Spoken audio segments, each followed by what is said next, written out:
Erika Alejandra Olivera de la Fuente, 40 años, casada con Leslie Encina, madre de 5 hijos, Erika de 18, Yunaira de 15, Jocelyn de 10, Ethan de 8 y Daira de 6. Única mujer en el mundo en terminar 5 maratones olímpicas. Erika, muy buenas noches. Muy buenas noches. Muchas gracias por estar con nosotros. Puedes pasar.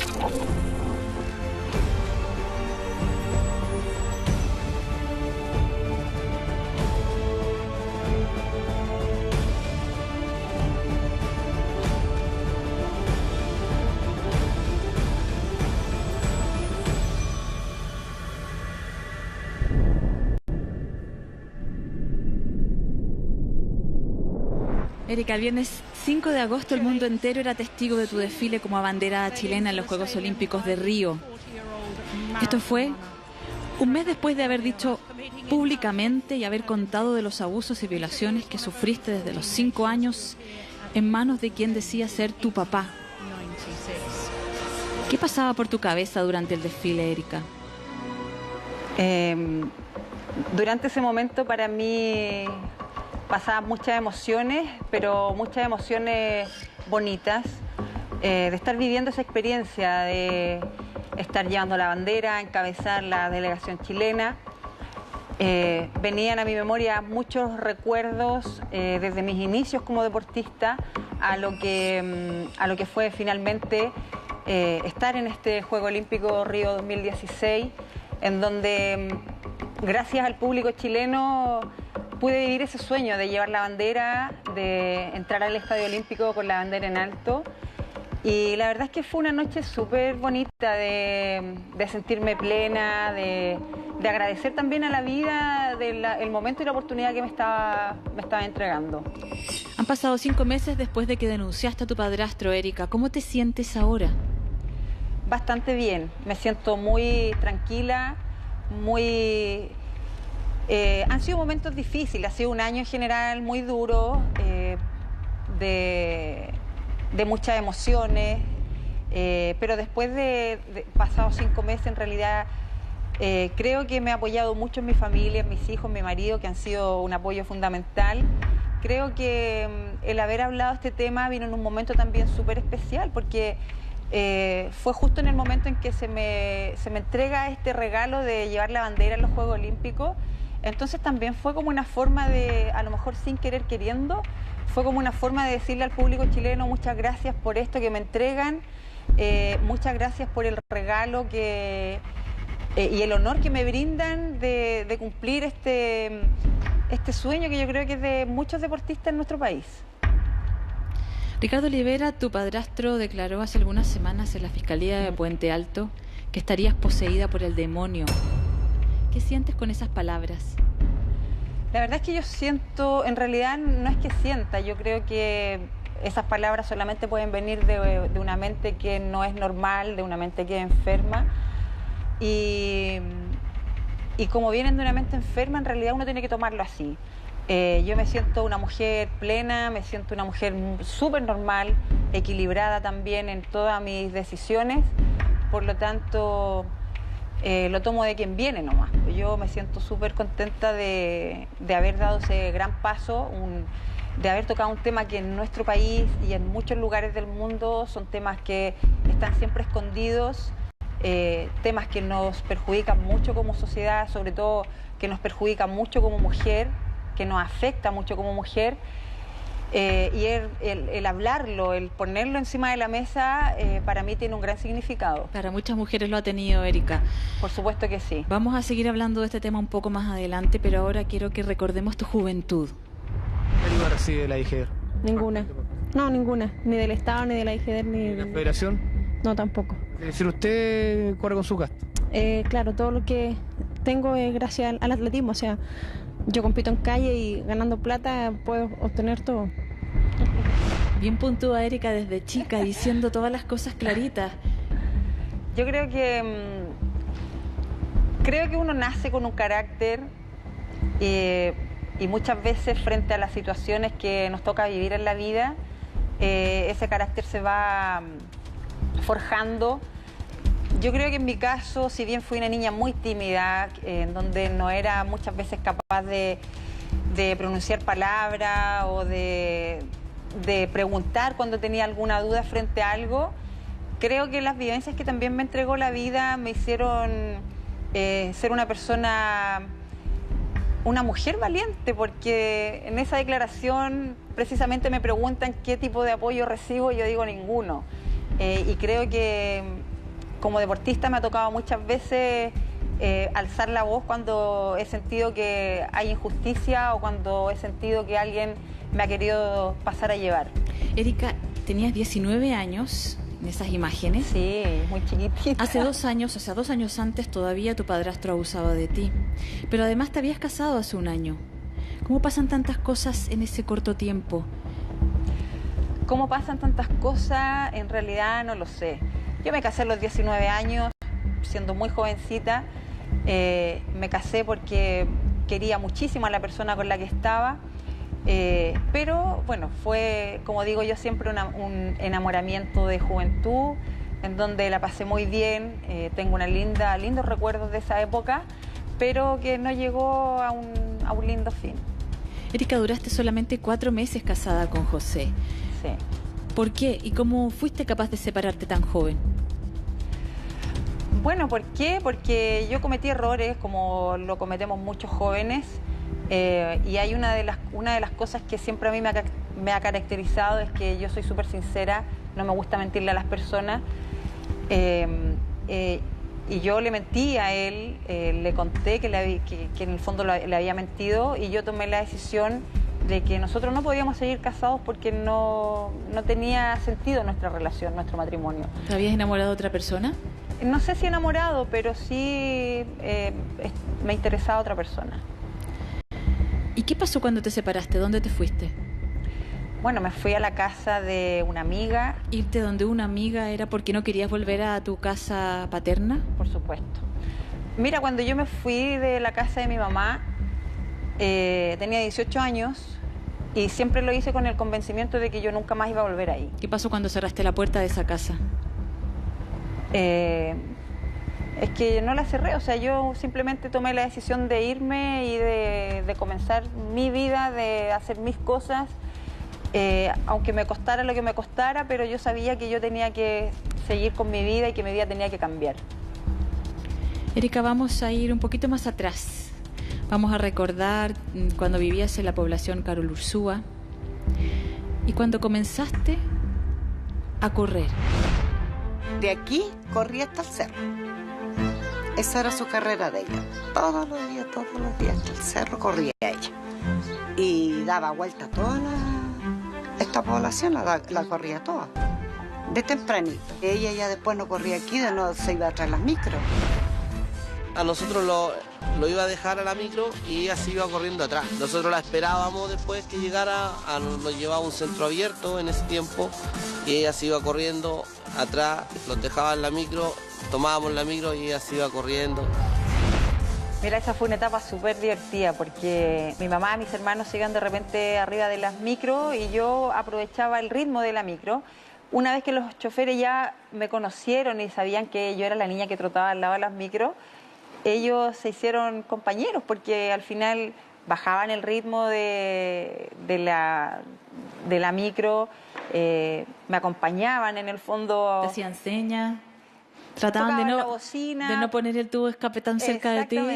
Exactamente, ellos fueron como te cuidaban un poco. Buenos compañeros en ese sentido. En esto de trotar descubrí que el trote es tan solitario, es tan individual, que también muchas veces, o la mayoría de las veces, tú pones tu mente en blanco, y para mí eso fue como lo primero que me llamó la atención, colocar mi mente en blanco y como olvidarte un poco del mundo en el que tú vives, olvidarte un poco de estos malos ratos,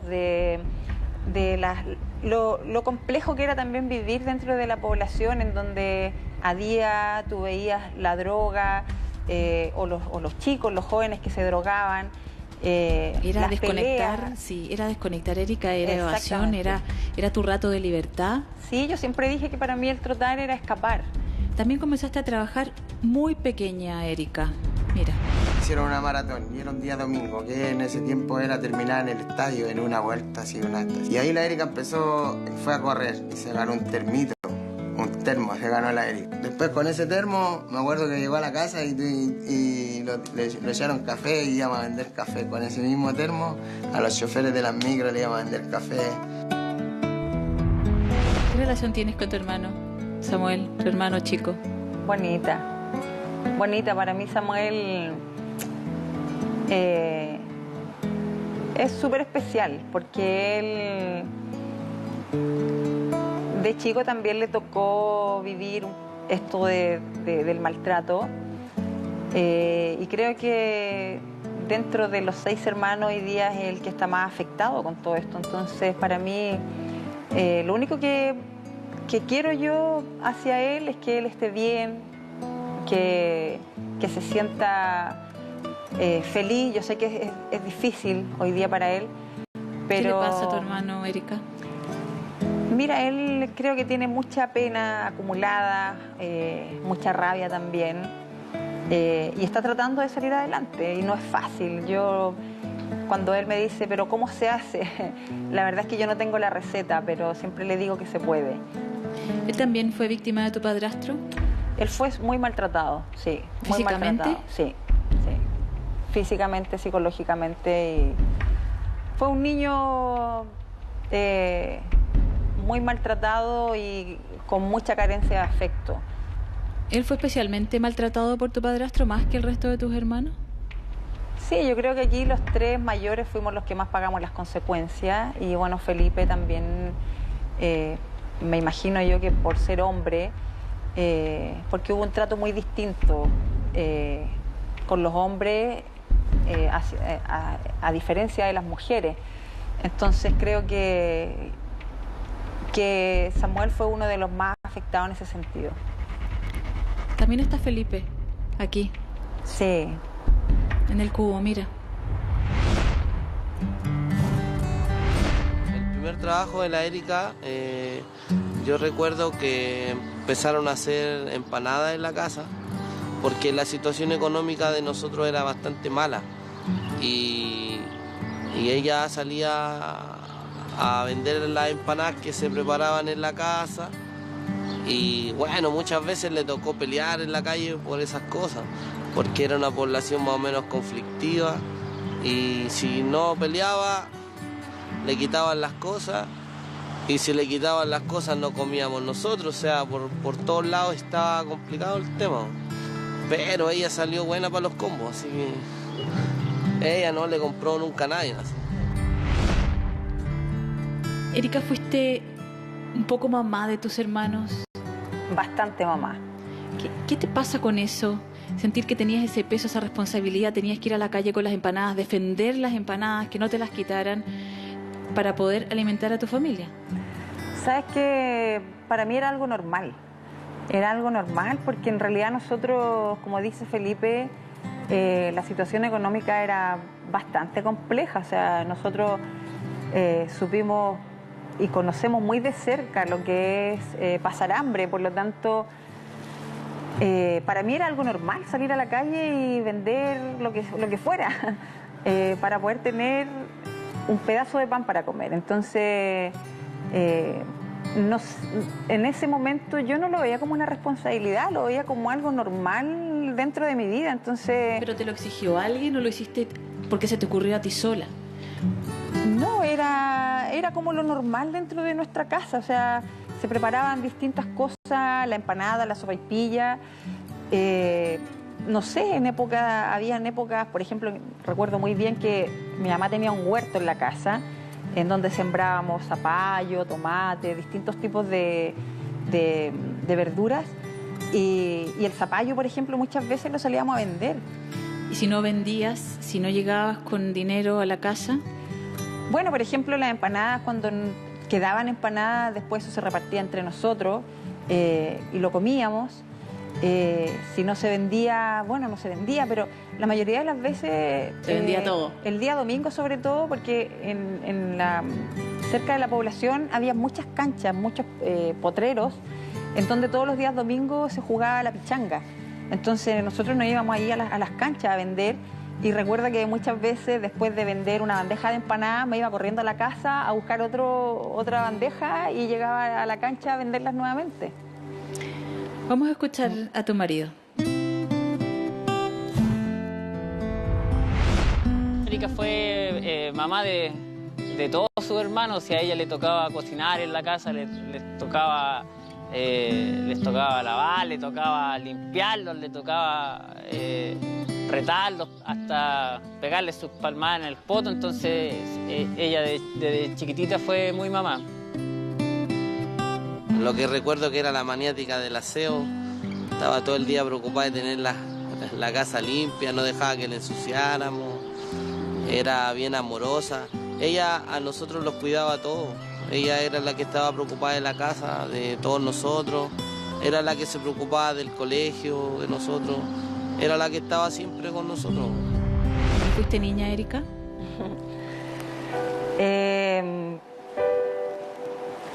Yo creo que viví mi niñez como me tocó vivirla nomás, o sea, y no me arrepiento. Yo hoy día no reclamo a lo mejor no haber disfrutado cosas. Hoy día sigo siendo mamá porque tengo 5 hijos y a mis hijos siempre intento transmitirle estas vivencias, o sea, de que, por ejemplo, yo a los más chiquititos de repente les cuento que nosotros de repente no teníamos, por ejemplo, la Navidad. Nosotros nunca supimos lo que era, por ejemplo, no sé, tener una bicicleta de regalo.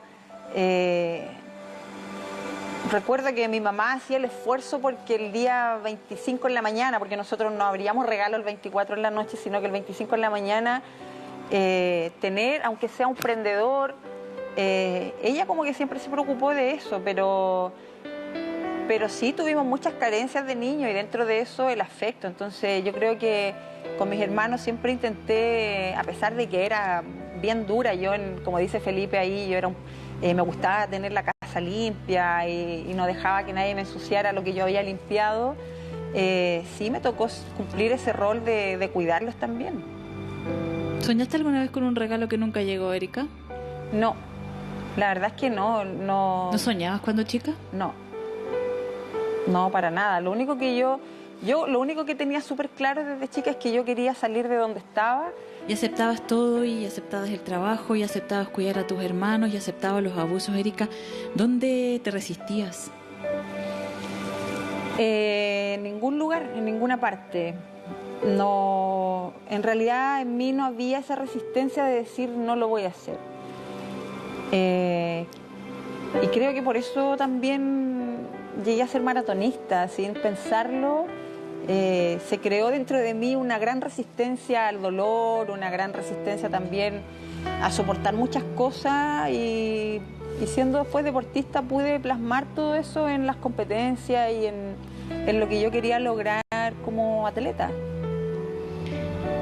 Al final, ¿agradeces todo lo que te tocó? Sí, soy una mujer muy agradecida. A pesar de todas las cosas que me tocó vivir, soy súper agradecida porque... ¿Nunca sentiste rabia por todo lo que te tocó? Sí, durante mucho tiempo. Durante mucho tiempo viví llena de odio, de dolor, de rabia, de resentimiento. Muchas veces le reclamé a Dios, rezongué de Dios, porque yo me decía, ¿por qué me toca vivir todo esto? ¿Por qué si existe un Dios... me castiga de esta manera? Porque yo siempre pensé que era un castigo, o sea, si bien lo tomaba como algo normal a diario, también muchas veces lo tomé como un castigo y muchas veces me pregunté por qué Dios me castiga de esta manera. Vamos a escuchar a alguien del entorno que intuía lo que estaba pasando dentro de tu casa. El papá, estricto, era de un castigo muy bruto con sus hijos. Él no trabajaba. Como que le tenía alergia al trabajo, para pensar, él no trabajaba. Los niños le hacían llegar la plata para que ellos comieran. El mismo papá hizo un carro de un cajón de estos que salen tomates, qué sé yo, cajones así. Y los mandaba a la feria, como sea, que tenían que hacer flete y esas cosas. Y si no traían la plata, pobrecitos, todos sufrían ahí. Y él los castigaba, pero no sé cómo ir a pagar a este hombre, no sé. Yo digo, ¿cómo castigar a unos niños chicos de esa manera? Los tenía de rodillas como cera a la pared, orando. Y los castigos, precisamente uno de los castigos que nosotros recibíamos era estar arrodillados durante horas, pegado a la muralla, rezando. Entonces, también muchas veces reclamé hacia eso porque yo decía, nos hablan de la religión, nos hablan de que existe un Dios, vivimos con una persona que se hace llamar pastor, pero es un demonio, y este es el castigo que recibimos siendo niños. Entonces, por eso, cuando mencionaba que viví durante muchos años reclamándole a Dios esos tipos de castigo. Erika, pero era ¿cómo por era eso. estar hincada durante horas frente a la pared con tus hermanos? ¿Gritaban, pataleaban, se rebelaban? No. ¿Les dolía el cuerpo? No, por supuesto, las rodillas sufrían bastante. Lloraban. Pero sí, nosotros también fuimos castigados haciendo mucho ejercicio físico. Y ahí sí recuerdo que a mí por lo menos un par de veces me pasó que terminé agotada, o sea, no era capaz de mantenerme en pie después de estar realizando muchas flexiones de pierna.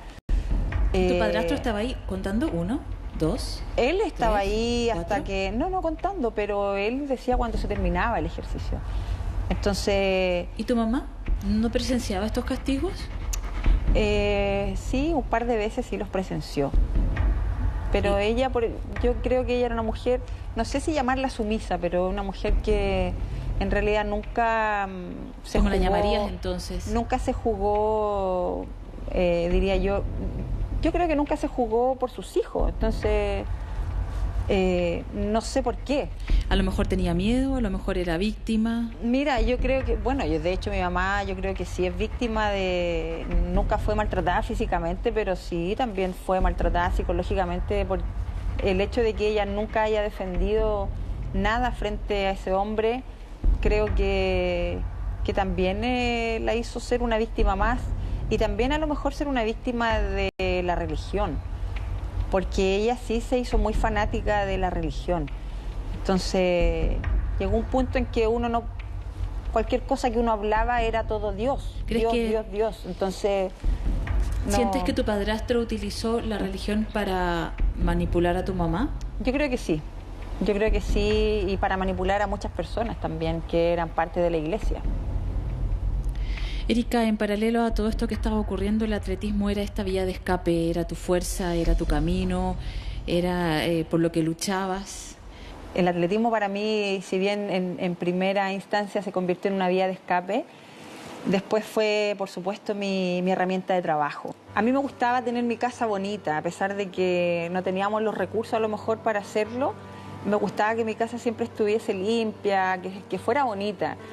Y cuando yo empecé a ganar premios corriendo, siempre me preocupé de compartirlos con ellos. Mira, yo a los 10, 11 años por ahí, estaba en el colegio Antillanca de la comuna de Puente Alto. Era un colegio súper chiquitito que llegaba hasta sexto básico. Y me recuerdo de la tía Rita. La tía Rita era la persona que cocinaba en el colegio, pero que también hacía el aseo, se preocupaba de tener el patio limpio, de darnos la leche. Y la tía Rita a mí me pagaba 500 pesos mensuales por ayudarle a hacer el aseo de la sala. Y para mí eso era una fuente de trabajo, porque me pagaban 500 pesos al mes. En ese tiempo igual era plata. Era plata, y yo con eso pasaba, me acuerdo, al frente del colegio había un negocio y pasaba a comprar azúcar, té, pan, y me sentía súper feliz de llegar con cosas a la casa. Entonces, cuando empecé a correr y empecé a ganar mis primeros premios, mis primeras platas, también para mí, corriendo, por ejemplo, mi primer premio fueron 1.000 pesos. A pesar de que parte de tu dinero llegaba a tu padrastro. Así es. ¿No Así pensabas? es, porque no, porque yo siempre pensaba que era algo que yo le daba a mi mamá y que era para mis hermanos. Entonces, nunca lo analicé así hasta que llegó un momento, siendo adulta, en que continué ayudando a mi mamá, y llega un momento en que yo digo, y se lo dije a ella, yo no te voy a apoyar más mientras tú sigas con este hombre porque yo no lo voy a estar apoyando a él. Pero vine a reaccionar de esa manera ya siendo adulta, siendo niña, siendo adolescente, no, o sea, para mí era súper rico poder aportar en mi casa. Es decir, fue una reflexión desde hace poco. ¿Cuánto tiempo, Erika? Yo diría que unos 3, 4 años atrás, no hace mucho. ¿Y cómo pudiste llevar hasta este momento esa relación todavía con él y con tu mamá? Incluso lo llamabas para el Día del Padre, hasta hace no tanto tiempo atrás. Sí, mira, pasa algo súper desagradable en ese sentido, porque yo siempre quise estar cerca de mi mamá. Yo me fui a los 18 años de mi casa y me alejé mucho de mi familia, me alejé mucho de mis hermanos, me alejé mucho de ella. Y el año 2007, cuando me casé con Leslie, me llamó mucho la atención que él mantuviera una relación muy cercana con sus papás y con su hermana. Y yo decía, ¿por qué yo no puedo tener esa misma relación con mi mamá? Porque si bien yo me alejé de ir físicamente al lugar donde ellos viven o vivían, igual mantenía esa relación telefónica, y si de repente mi mamá necesitaba ayuda, ahí estaba yo para brindársela. Pero me alejé en lo afectivo. Y llega un momento en que yo digo, ¿por qué yo no puedo acercarme a ella? Y comencé a intentarlo, a tratar de... Sí, y a llamarla por teléfono a diario, saber cómo estaba. Incluso comencé a viajar hacia Puente Alto para poder verla físicamente. ¿Y ella te echaba de menos también y te decía, Erika, llámame, Erika, sí, ven? Siempre, siempre. Pero de verdad que para mí era súper difícil. ¿Y ella sabía por qué te habías alejado, Erika? Yo creo que sí, o sea, mi mamá siempre tuvo claro la situación, pero ella se puso una venda en los ojos y nunca quiso aceptarlo. De hecho, yo esas llamadas del Día del Padre que dices tú, que mencionas, también fueron muchas veces llamadas para el día de su cumpleaños, en donde ella me llamaba a mí y me decía, salúdalo, me pedía que yo lo saludara. ¿Te sentías forzada? Por supuesto, y yo por darle el gusto a ella muchas veces lo hice, hasta que llegó un momento en que también le dije, mamá, no, a mí de verdad que no me pidas más que yo lo salude, que yo lo trate como a una persona querida, porque yo no siento eso. Hoy día lo que hay en mí es un rechazo muy grande hacia esa persona, y a lo mejor no por lo que me hizo, sino que por la situación que yo veía que mi mamá enfrentaba, o sea... Y por lo que te hizo también, ¿no, Erika? Sí, pero en este momento para mí no era como lo que me hacía poner eso como en primer lugar. Para mí ver a mi mamá, no sé, muchas veces que le faltaba dentro de su casa, que muchas veces no la vi bien vestida, para mí eso era provocarme rabia y dolor. Entonces... yo creo que muchas veces puse otras cosas antes frente a la situación de lo que a mí me había tocado vivir. Entonces, por eso te digo, no es el rechazo muchas veces primó ante todo más por la situación que yo veía hacia mi mamá. O sea, yo a ella la quiero mucho, entonces me dolía verla como yo no quería verla.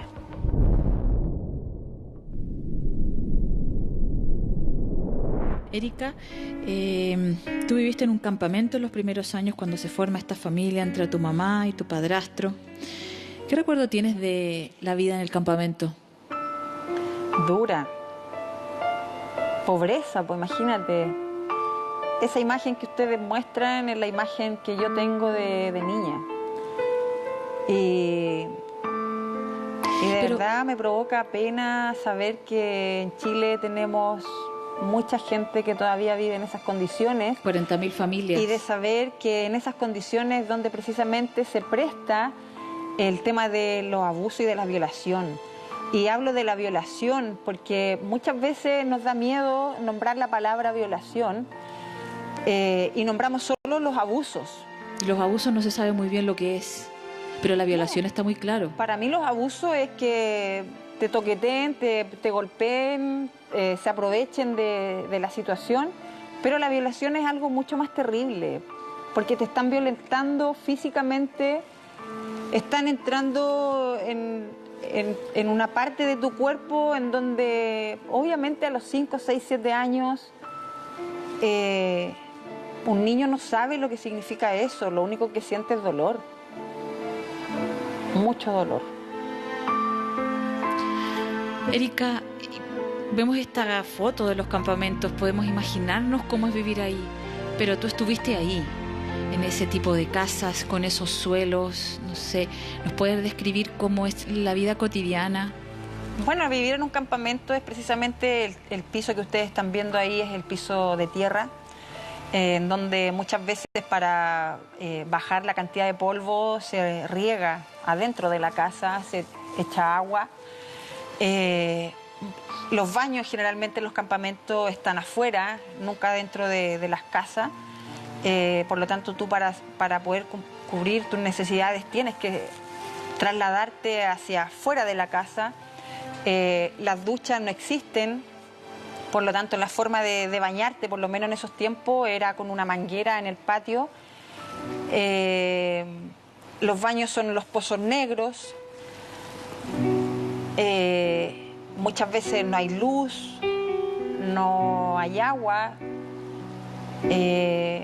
En invierno se te llueven los muros, se pasa la humedad, se pasa frío, se pasa hambre. Vamos a escuchar a un tío, a un familiar tuyo que también compartía la vida en el campamento. Bueno, la Erika era muy sufrida, la Erika. Y el papá siempre lo retaba, siempre andaba poniendo la religión de por medio. Yo me acuerdo que una vez estaba yo en la casa, o sea, yo estaba en mi pieza y nos separaba un panel de la casa de él cuando vivíamos en el campamento. Y la Erika le dijo al papá, papá, quiero ir al baño. Y él le contestó con estas palabras: no, ponte a rezar, arrodíllate. Y yo fui, me di la vuelta y yo lo fui a retar. Y salió mi hermana ahí y en defensa de él. ¿Te acuerdas de eso? Tiene que haber sido alguna de esas veces que pedíamos permiso para todo y siempre se nos dijo que no. ¿Pero para ir al baño, sí, Erika? Sí. Sí, mira, nosotros vivimos bajo un régimen súper estricto. Pero eso no es un régimen estricto, eso es crueldad. Cuando grande uno aprende que es crueldad, pero siendo niño para uno es un régimen en donde hay una persona que es grande, que te da órdenes y tú solo cumples. Tengo súper claro que es crueldad, que es sobreabuso, pero es lo que nos tocó, o sea... Y por eso te digo, o sea, tiene que haber sido una de las tantas veces que pedí permiso para ir al baño o para acostarme y se me dijo que no. Te voy a mostrar una portada, ahí estás, en Infierno de Erika Olivera, donde por primera vez hablabas de todo esto, Erika, de los abusos sexuales, de tu padrastro. ¿Te cuesta mirar esta revista? No, yo creo que... Creo que fue una de las mejores decisiones que tomé en mi vida. Al principio me costó porque venía de pasar meses muy difíciles. Había estallado como una bomba en lo que se refiere al tema familiar de origen. Por lo tanto, si bien hace muchos años había decidido que iba a hacer público esto, en el momento en que se presenta esta oportunidad, le dije al periodista, ¿sabes qué? No sé, tengo que hablarlo con mi familia. En realidad han sido meses muy complicados y no sé si hoy día esté preparada para hacerlo. Habías encarado hace un tiempo a tu padrastro, le habías dicho que reconociera todo lo que te había dicho. Exacto. ¿Cómo sacaste fuerza para hacer eso? No sé, sabes que Yo simplemente me enfrenté y... ¿Puedes relatarnos dónde estabas, en qué contexto? Sí, fue en la casa de una de mis hermanas. Mi hermano lo había enfrentado a él y se armó una discusión muy complicada. Por lo tanto, yo llego y la casa estaba con todo botado, todo quebrado. Pero en ese momento yo dije, yo sé lo que está pasando aquí. Nosotros nunca habíamos tocado el tema como familia. Y en ese momento yo dije, aquí hay que tomar la decisión de enfrentar este tema. Y Samuel me dice, yo en realidad siento mucha rabia, siento mucho odio, mucha pena por todo lo que ha pasado. Él también se sentía como muy responsable y hacía responsable a todo el mundo por lo que a mí me había tocado vivir. En realidad yo no quiero hacer responsable a nadie, ni a ellos, ni a nadie, porque creo que aquí hay un solo responsable. Y esa noche, después de haberlo calmado, de haberlo dejado tranquilo, me fui a mi casa, dormí un par de horas y con Felipe, junto a Felipe, ¿tu otro hermano? Mi otro hermano, fuimos a conversar con este hombre. Nos acompañó otra de mis hermanas también. Y en ese momento, cuando llegamos, no fuimos bien recibidos. Yo lo enfrento a este hombre y le pido que reconozca delante de mis hermanos que él me había violado. ¿Cómo se lo dijiste? Así, con estas mismas palabras. Reconoce que tú me violaste.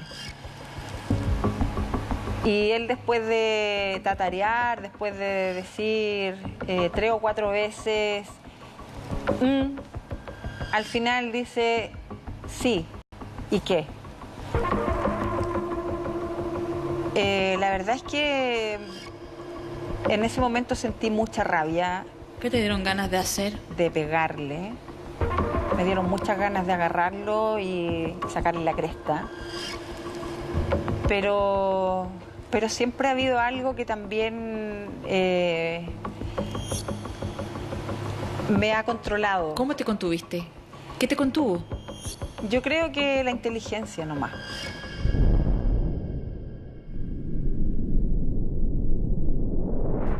Erika, aquí está este hombre. Tú le dices este hombre. Ricardo Olivera. Sí. ¿Qué le dirías ahora? Nada. Nada. No merece nada. O sea, no...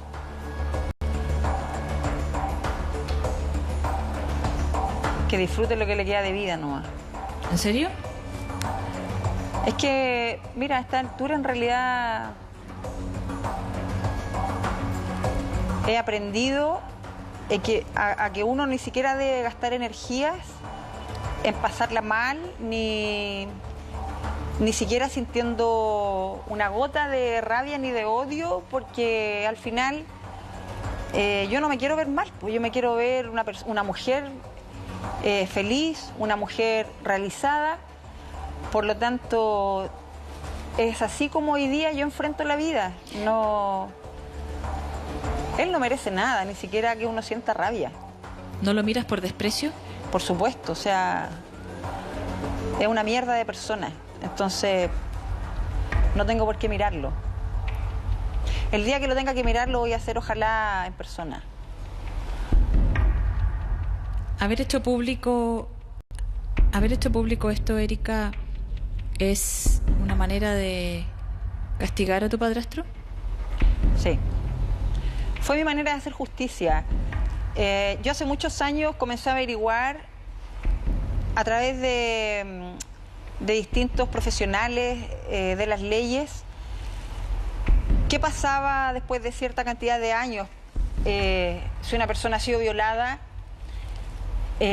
si hay todavía posibilidades de tener justicia a través de la justicia ordinaria. Entonces, cuando te preguntan cuántos años han pasado y tú dices más de 10, 0 posibilidad. Es la primera respuesta que te dan.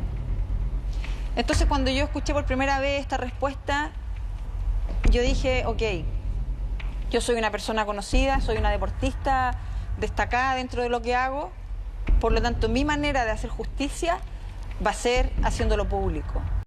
Y se lo dije a él en el verano, en el mes de febrero, cuando me tocó enfrentarlo, se lo dije. Todo Chile te va a conocer por lo que hiciste. Y fue mi manera de hacer justicia por mí, pero también hoy día creo que es una manera de hacer justicia también por esas personas que no tienen esa posibilidad de pantalla para poder denunciar los distintos tipos de abuso, de violación o de maltrato que sufren en su vida. Cuesta mucho hablar, Erika. Hay mucha gente que vive esto en silencio, como tú lo hiciste durante tantos años. Muchísima gente, muchísimas personas. Para mí ha sido increíble. Hoy día, ya ha pasado varios meses, recibir mensajes o simplemente personas que se detienen en la calle para agradecer, pero también para contar sus experiencias. Y son momentos que vivieron muy parecidos a los míos. Entonces es lo que me hace sentir hoy día bien y no arrepentida de haber dado a conocer un tema tan complejo y tan doloroso. Aquí vemos algunas frases de tu entrevista, son parte de tu testimonio, Erika. Ahí cuentas que debías haber tenido 5 años la primera vez que abusó de ti en el campamento. También cuentas que el dormitorio estaba empapelado con un papel de mural rojo tipo craft, que él mismo lo había forrado. Todo empezó como un juego, con caricias, y después fue avanzando. Esa primera vez no entendí lo que pasó, era una niña, no cachaba nada, dijiste. Él siempre decía que eso nadie lo tenía que saber. Luego, en el cubo, el dolor y la impotencia de una niña. Es lo que más recuerdo, que lloraba mucho y... ¿Él te dejaba llorando? Sí. ¿Y se iba? ¿Le daba igual? Sí, le daba igual. Te presentamos el nuevo